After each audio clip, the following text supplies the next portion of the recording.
ಎಲ್ಲರ centre of action Satish Jarkiholi.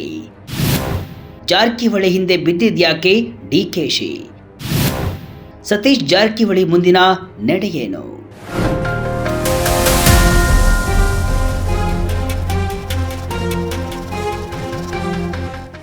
Vijaya Karnataka web ವೀಕ್ಷಕರಿಗೆ ನಮಸ್ಕಾರ.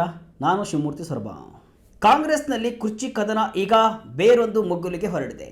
ಮೇಲ್ನೋಟಕ್ಕೆ ಎಲ್ಲವೂ ಶಾಂತವಾಗಿರುವಂತೆ ಕಂಡರೂ ಕೂಡ ಆಳದಲ್ಲಿ ಒಂದು ದೊಡ್ಡ ಸುನಾಮಿಗೆ ಎದ್ದೇಳುವ ಲಕ್ಷಣಗಳು ಗೋಚರಿಸ್ತಾ ಇದೆ. ರಾಜಕೀಯ ಪಡಸಾಲೆಯಲ್ಲಿ ಸದ್ಯ ಅತಿ ಹೆಚ್ಚು ಚರ್ಚೆಯಾಗುತ್ತಿರುವ ಹೆಸರು ಒಂದೇ, ಅದು ಸಾಹುಕಾರ್ ಖ್ಯಾತಿ ಕರೆಸಿಕೊಳ್ಳುವ ಸತೀಶ್ ಜಾರಕಿಹೊಳಿ. ಹೌದು, ಅವರು ಮಾತನಾಡೋದು ಕಮ್ಮಿ, ಆದರೆ ಅವರ ಪ್ರತಿಯೊಂದು ಮೌನಕ್ಕೂ ಸಾವಿರ ಅರ್ಥಗಳು ಇರುತ್ತವೆ. ಸುಮಾರು 6 ತಿಂಗಳ ಹಿಂದೆ ಡಿಕೆ ಶಿವಕುಮಾರ್ ಮುಖವನ್ನೇ ನೋಡದಿದ್ದ ಸತೀಶ್ ಜಾರಕಿಹೊಳಿ ಇಂದು ಅವರೊಂದಿಗೆ ಗಂಟೆಗಟ್ಟಲೆ ಗುಪ್ತ ಸಭೆಗಳನ್ನು ನಡೆಸ್ತಾ ಇದ್ದಾರೆ ಅಂದರೆ ಅದರ ಅರ್ಥವೇನು? ಸತೀಶ್ ಜಾರಕಿಹೊಳಿ ಹಿಂದೆ ಡಿಕೆಶಿ ಬಿದ್ದಿದ್ದು ಯಾಕೆ? ಸಿದ್ದರಾಮಯ್ಯನವರ ನಂತರದ ಕಾಂಗ್ರೆಸ್ನ ಪವರ್ ಸೆಂಟರ್ ಆಗಲು ಸಾಹುಕಾರ್ ಹಾಕಿರುವ ಪ್ಲಾನ್ ಏನು? ಸತೀಶ್ ಜಾರಕಿಹೊಳಿಯ ಮುಂದಿನ ನಡೆ ಏನು? ಇನ್ಸೈಡ್ ಮಾಹಿತಿ ಇಲ್ಲಿದೆ.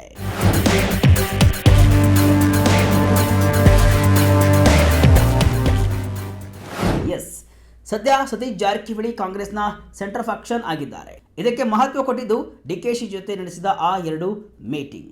ಈ ಹಿಂದೆ ಡಿಕೆಶಿ ಹಾಗೂ ಸತೀಶ್ ಜಾರಕಿಹೊಳಿ ಮಧ್ಯೆ ಮುಸುಕಿನ ಗುದ್ದಾಟ ಇತ್ತು. ಆದರೆ ಈಗ ಡಿಕೆಶಿ ಸತೀಶ್ ಜಾರಕಿಹೊಳಿಯನ್ನ ಪದೇ ಪದೇ ಮೀಟ್ ಆಗಿ ಸಭೆಯನ್ನ ಮಾಡ್ತಾ ಇರೋದು ಈಗ ಭಾರಿ ಕುತೂಹಲಕ್ಕೆ ಕಾರಣವಾಗಿದೆ. ಇದಕ್ಕೆ ಮೂಲ ಕಾರಣ ಇಷ್ಟೇ, ಒಂದು ವೇಳೆ ಸಿದ್ದರಾಮಯ್ಯರನ್ನ ಕೆಳಗಿಳಿಸಿ ಡಿಕೆಶಿಗೆ ಪಟ್ಟ ಕಟ್ಟಿದ್ರೆ ಸತೀಶ್ ಜಾರಕಿಹೊಳಿ ಅವರು ಡಿಕೆಶಿಗೆ ಸಾಥ್ ಕೊಡಬೇಕು. ಈ ನಿಟ್ಟಿನಲ್ಲಿ ಸತೀಶ್ ಜಾರಕಿಹೊಳಿನ ಡಿಕೆಶಿ ಸಹಕಾರವನ್ನು ಕೇಳ್ತಾ ಇದ್ದಾರೆ ಅಂತ ಹೇಳಲಾಗ್ತಿದೆ. ಇಲ್ಲಿ ಇನ್ನೊಂದು ಮುಖ್ಯವಾದ ವಿಷಯ ಏನಪ್ಪಾ ಅಂತಂದ್ರೆ, ಸತೀಶ್ ಜಾರಕಿಹೊಳಿ ಅವರಿಗೆ ಒಂದು ಕಟು ಸತ್ಯ ಅರಿವಾಗಿದೆ. ಅದೇನೆಂದ್ರೆ, ರಾಜ್ಯದಲ್ಲಿ ತಕ್ಷಣ ನಾಯಕತ್ವ ಬದಲಾವಣೆ ಆಯಿತು ಅಂತ ಅಂದ್ರೆ ಏಕಾಏಕಿ ತಮಗೆ ಮುಖ್ಯಮಂತ್ರಿ ಪಟ್ಟ ಸಿಗುವುದಿಲ್ಲ. ತಾನು ಸಿದ್ದರಾಮಯ್ಯನವರ ಕಟ್ಟ ಬೆಂಬಲಿಗ ಎಂಬ ಒಂದೇ ಕಾರಣಕ್ಕೆ ಹೈಕಮಾಂಡ್ ತಮಗೆ ಸಿಎಂ ಕುರ್ಚಿಯನ್ನು ಕೊಡುವುದಿಲ್ಲ ಎಂಬ ಸ್ಪಷ್ಟತೆ ಸತೀಶ್ ಜಾರಕಿಹೊಳಿ ಅವರಿಗೆ ಇದೆ. ಏನೇ ಆದರೂ ಸಿದ್ದರಾಮಯ್ಯನವರ ನಂತರದ ಮೊದಲ ಆಯ್ಕೆ ಡಿಕೆ ಶಿವಕುಮಾರ್ ಅವರೇ ಆಗ್ತಾರೆ ಎಂಬ ವಾಸ್ತವವನ್ನು ಸಾಹುಕಾರ್ ಅರಿತುಕೊಂಡಿದ್ದಾರೆ. ಹೀಗಾಗಿ ತಮ್ಮ ರಾಜಕೀಯ ದಾಳವನ್ನೇ ಈಗ ಬದಲಿಸಿದ್ದಾರೆ. ಸತೀಶ್ ಜಾರಕಿಹೊಳಿ ಪ್ಲಾನ್ ಏನು? ಹಾಗಾದರೆ ಸತೀಶ್ ಜಾರಕಿಹೊಳಿ ಅವರ ಮುಂದಿನ ಪ್ಲಾನ್ ಏನು? ಎಲ್ಲಿದೆ ನೋಡಿ ಅಸಲಿ ಇಂಟ್ರೆಸ್ಟಿಂಗ್ ಸ್ಟೋರಿ. ಸತೀಶ್ ಜಾರಕಿಹೊಳಿ ಕೇವಲ ಇವತ್ತಿನ ಬಗ್ಗೆ ಯೋಚಿಸುವವರಲ್ಲ, ಅವರು ದೂರದೃಷ್ಟಿಯ ನಾಯಕ. ಸಿದ್ದರಾಮಯ್ಯನವರು ಪಕ್ಷದಲ್ಲಿ ಇದ್ದಾಗ ಅವರಿಗೆ ಪರ್ಯಾಯವಾಗಿ ಅಂದರೆ ಒಂದು ಕಾಂಟ್ರಾಸ್ಟ್ ಲೀಡರ್ಶಿಪ್ ಆಗಿ ಡಿಕೆ ಶಿವಕುಮಾರ್ ಹೇಗೆ ಬೆಳೆದರೋ ಅದೇ ರೀತಿ ತಾನು ಕೂಡ ಬೆಳೆಯಬೇಕು ಎಂಬುದು ಅವರ ಲೆಕ್ಕಾಚಾರ.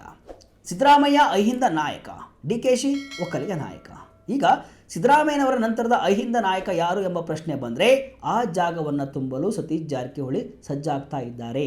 ಇಡೀ ಮುಂಬೈ ಕರ್ನಾಟಕ ಮತ್ತು ಉತ್ತರ ಕರ್ನಾಟಕ ಭಾಗದಲ್ಲಿ ತಾನೊಬ್ಬ ಪ್ರಶ್ನಾತೀತ ನಾಯಕನಾಗಿ ಹೊರಹೊಮ್ಮಬೇಕು. ಸಿದ್ದರಾಮಯ್ಯಗೆ ಹೇಗೆ ಡಿಕೆಶಿ ಪರ್ಯಾಯವಾಗಿದ್ದರೋ ಹಾಗೆಯೇ ಡಿಕೆ ಶಿವಕುಮಾರ್ ಸಿಎಂ ಆದರೆ ಅವರಿಗೆ ಪರ್ಯಾಯ ಶಕ್ತಿಯಾಗಿ ತಾನು ಪಕ್ಷದಲ್ಲಿ ಗಟ್ಟಿಯಾಗಿ ನೆಲೆಗೊಳ್ಳಬೇಕು ಎಂಬುದು ಸತೀಶ್ ಅವರ ಸ್ಪಷ್ಟ ಯೋಚನೆಯಾಗಿದೆ ಅಂತ ಇಲ್ಲಿ ಹೇಳಲಾಗ್ತಿದೆ. ಸಾಹುಕಾರ್ಗೆ ಡಿಕೆಶಿ ಕೊಟ್ಟ ಆಫರ್ ಏನು? ಇತ್ತೀಚೆಗೆ ಡಿಕೆ ಶಿವಕುಮಾರ್ ಮತ್ತು ಸತೀಶ್ ಜಾರಕಿಹೊಳಿ ನಡುವೆ ನಡೆದ ಮೊದಲ ಭೇಟಿ ಅತ್ಯಂತ ಮಹತ್ವದ್ದು. ಸಿಎಂ ಡಿಸಿಎಂ ನಡುವಿನ ಬ್ರೇಕ್ಫಾಸ್ಟ್ ಮೀಟಿಂಗ್ಗಿಂತಲೂ ಮೊದಲೇ ನಡೆದಂತಹ ಈ ಭೇಟಿಯಲ್ಲಿ ಡಿಕೆಶಿ ಒಂದು ಮಹತ್ವದ ದಾಳವನ್ನು ಉರುಳಿಸಿದರು. ಮೂಲಗಳ ಪ್ರಕಾರ ಡಿಕೆಶಿ ನೇರವಾಗಿ ಸತೀಶ್ ಜಾರಕಿಹೊಳಿ ಅವರಲ್ಲಿ ಒಂದು ಮನವಿಯನ್ನು ಮಾಡ್ತಾರೆ. ನನಗೆ ಮುಖ್ಯಮಂತ್ರಿ ಆಗುವ ಅವಕಾಶ ಈಗ ಬಂದಿದೆ. ಈ ಸಮಯದಲ್ಲಿ ನೀವು ನನ್ನ ಜೊತೆಗೆ ಇರಿ. ಅದಕ್ಕೆ ಪ್ರತಿಯಾಗಿ ನಾನು ನಿಮಗೆ ಸರ್ಕಾರದಲ್ಲಿ ಅಥವಾ ಪಕ್ಷದಲ್ಲಿ ನಂಬರ್ 2 ಸ್ಥಾನಮಾನ ನೀಡ್ತೇನೆ. ಅದು ಕೆಪಿಸಿಸಿ ಅಧ್ಯಕ್ಷ ಸ್ಥಾನವಾದರೂ ಸರಿ ಅಥವಾ ಪ್ರಬಲ ಉಪಮುಖ್ಯಮಂತ್ರಿ ಹುದ್ದೆ ಆದರೂ ಸರಿ, ನಾನು ಕೊಡಿಸುತ್ತೇನೆ. ದಯವಿಟ್ಟು ಹೈಕಮಾಂಡ್ ಸಿದ್ದರಾಮಯ್ಯನವರ ಮನವೊಲಿಸಿದರೆ ನೀವು ಹಠ ಹಿಡಿದು ಕೂರಬೇಡಿ ಅಂತ ಆಫರನ್ನು ನೀಡಿದ್ದಾರೆ ಅಂತ ಹೇಳಲಾಗ್ತಿದೆ. ಇದಕ್ಕೆ ಸತೀಶ್ ಜಾರಕಿಹೊಳಿ, ನಾವು ಸಿದ್ದರಾಮಯ್ಯನವರ ಜೊತೆ ಗುರುತಿಸಿಕೊಂಡಿದ್ದೇವೆ ನಿಜ, ಅವರನ್ನು ಬಿಟ್ಟು ಬನ್ನಿ ಅಂದರೆ ಆಗಲ್ಲ. ಆದರೆ ಹೈಕಮಾಂಡ್ ಒಂದು ವೇಳೆ ನಾಯಕತ್ವ ಬದಲಾವಣೆ ಬಗ್ಗೆ ತೀರ್ಮಾನವನ್ನು ತೆಗೆದುಕೊಂಡ್ರೆ ನಾವು ಹೈಕಮಾಂಡ್ ಆದೇಶದ ವಿರುದ್ಧ ಹೋಗಲ್ಲ ಅಂತ ಸ್ಪಷ್ಟಪಡಿಸಿದ್ದಾರೆ. ಇಲ್ಲಿ ಸತೀಶ್ ಜಾರಕಿಹೊಳಿ ಅಡ್ಡಗೋಡೆ ಮೇಲೆ ದೀಪ ಇಟ್ಟಂತೆ ಮಾತನಾಡಿದ್ದಾರೆ. ಇಲ್ಲಿ ಡಿಕೆಶಿ ಅವರಿಗೆ ಚೆನ್ನಾಗಿ ಗೊತ್ತಿದೆ, ಸಿದ್ದರಾಮಯ್ಯನವರ ಬೆಂಬಲಿತರಾದ ಸತೀಶ್ ಜಾರಕಿಹೊಳಿ, ಎಂಬಿ ಪಾಟೀಲ್ ಅಡ್ಡಗಾಲು ಹಾಕಿದರೆ ಸಿಎಂ ಕುರ್ಚಿ ಏರುವುದು ತಮಗೆ ಕಷ್ಟ.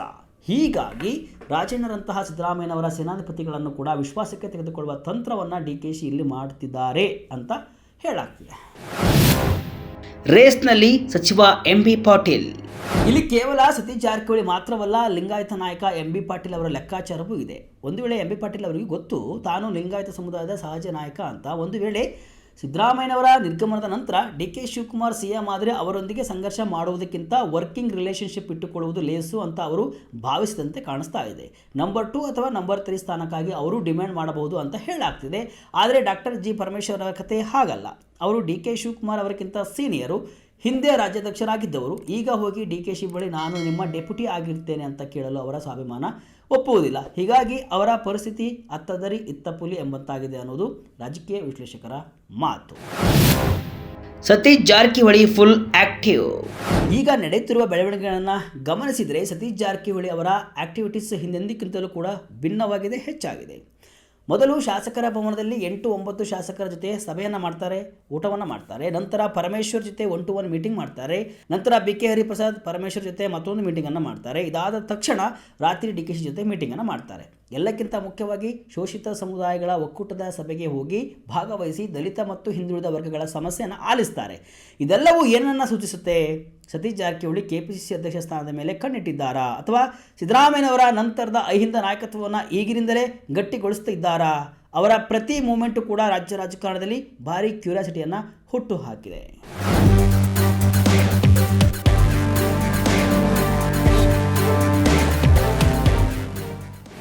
ಒಟ್ಟಿನಲ್ಲಿ ಹೇಳುವುದಾದರೆ ರಾಜ್ಯ ಕಾಂಗ್ರೆಸ್ನಲ್ಲಿ ತೆರೆಮರೆಯ ಕಸರತ್ತು ಜೋರಾಗಿದೆ. ಸಿದ್ದರಾಮಯ್ಯನವರನ್ನ ಕೆಳಗಿಳಿಸಿ DK ಶಿವಕುಮಾರ್ ಮುಖ್ಯಮಂತ್ರಿ ಆಗುವ ಹಾದಿ ಸುಗಮವಾಗಬೇಕಾದ್ರೆ ಸತೀಶ್ ಜಾರಕಿಹೊಳಿ ಅವರ ಪಾತ್ರ ಇಲ್ಲಿ ನಿರ್ಣಾಯಕ.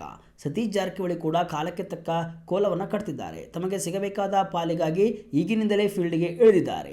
ಸತೀಶ್ ಜಾರಕಿಹೊಳಿ ಅವರ ಪ್ಲಾನ್ ವರ್ಕೌಟ್ ಆದರೆ ಮುಂದಿನ ದಿನಗಳಲ್ಲಿ ರಾಜ್ಯ ಕಾಂಗ್ರೆಸ್ನ ಚುಕ್ಕಾಣಿ ಅಂದರೆ KPCC ಅಧ್ಯಕ್ಷ ಪಟ್ಟ ಸಾವುಕಾರ್ ಹೆಗಲೇ ಇರೋದು ಬಹುತೇಕ ಖಚಿತ ಅಂತ ಹೇಳಲಾಗ್ತಾ ಇದೆ. ಇದು ಕೇವಲ ಅಧಿಕಾರ ಬದಲಾವಣೆಯಲ್ಲ, ಇದು ಕಾಂಗ್ರೆಸ್ನ ಶಕ್ತಿ ಕೇಂದ್ರಗಳ ಬದಲಾವಣೆಯ ಪರ್ವ. ಇಲ್ಲಿ DK ಶಿಗೆ ಸತೀಶ್ ಜಾರಕಿಹೊಳಿ ಸಾಥ್ ಕೊಡ್ತಾರಾ ಅನ್ನೋದೇ ಸದ್ಯದ ಕುತೂಹಲ. ಇದಿಷ್ಟು ಇವತ್ತಿನ ವಿಶೇಷ. ಇದೇ ರೀತಿ ಹಲವು ವಿಶ್ಲೇಷಣೆ ಮಾಹಿತಿ ಅಷ್ಟೇ ಅಲ್ಲ, ಮನರಂಜನೆಯ ವಿಡಿಯೋಗಳಿಗಾಗಿ ವಿಜಯ ಕರ್ನಾಟಕ ವೆಬ್ಸೈಟ್, ಫೇಸ್ಬುಕ್ ಹಾಗೂ ಯೂಟ್ಯೂಬ್ ಪೇಜನ್ನು ಫಾಲೋ ಮಾಡಿ. ಧನ್ಯವಾದ.